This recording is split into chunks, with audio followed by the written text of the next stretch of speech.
a shadow looms over Yagami and Kuwana. Japan's National Intelligence Agency, Public Security, fixes its gaze on Reiko Kuzumoto of the Ministry of Health. 5 years ago, Kuwana prompted her to take revenge on Shinya Kawai for pushing her son to the brink. Secrets can only lie dormant so long, and upon their waking, chaos ensues.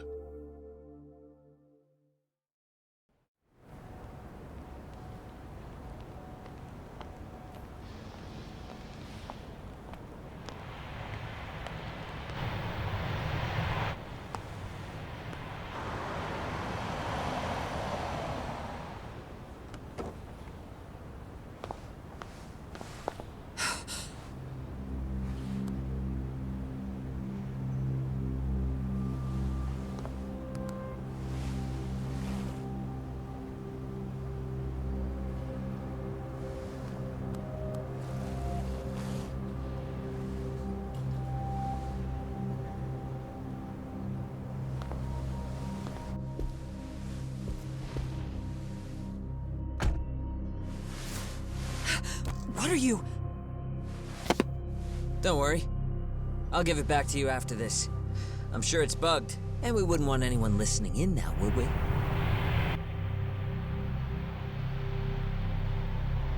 We'll take a few laps around the block, and then drop you back off at the hospital.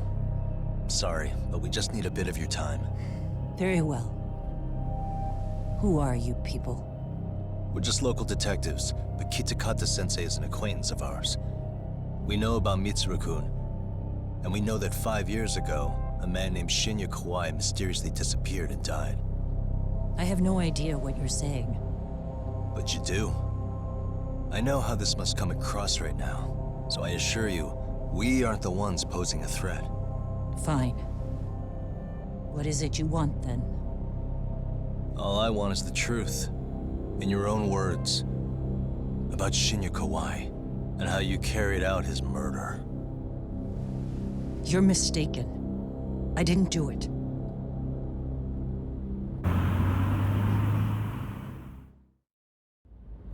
Because in my opinion, you need to turn yourself in, Kusumoto-san.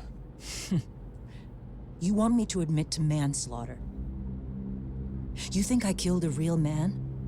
I say he was less than one. Shinya Kawai. He was little more than a subhuman brute. And you saw it.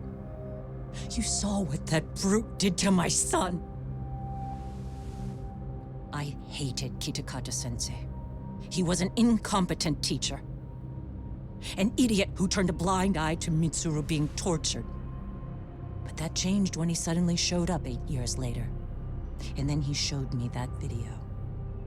He said, every bully in that video, they deserved to be punished. That it was the only way to get closure. You took him up on it? But you of all people should have known better. True. You're right about that. I struggled with it quite a bit. It's an unconscionable act, no matter how deep your animosity runs. But Kitakata-sensei's words hung on. I couldn't get them out of my head. I saw for myself. I went to Kamurocho, where I'd heard Kawai was working, at a girls' bar. So you know, after Mitsuru jumped that day, Kawai came to me in tears to apologize. I hadn't seen him in all that time.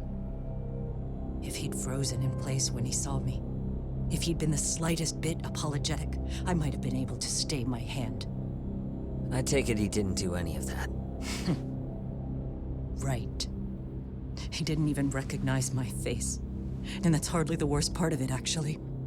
When he saw me, he took me for some bawdy cougar on the prowl for young men.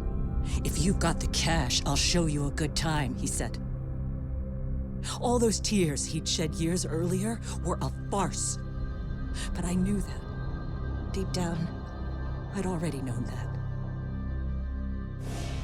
That was it.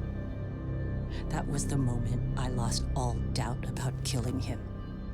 And as for those other kids who bullied Mitsuru, they should thank me they didn't share his fate. But that's why. That's why I don't feel like I have any sins to atone for.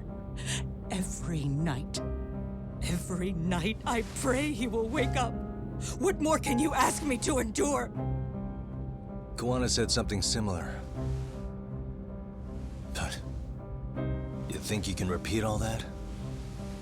This time say it to her. Isn't that Sawa-san? You and Kuwana can congratulate yourselves. You got vengeance on a monster.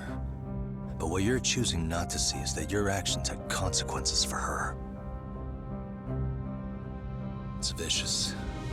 I've seen this before. Justice for one at the cost of another. Someone innocent always pays the price. I won't just sit here and watch as history tries to repeat itself. This phone isn't being traced by anyone.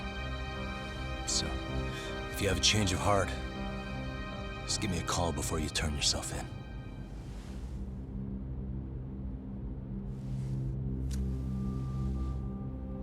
That's all I had to say. We're back.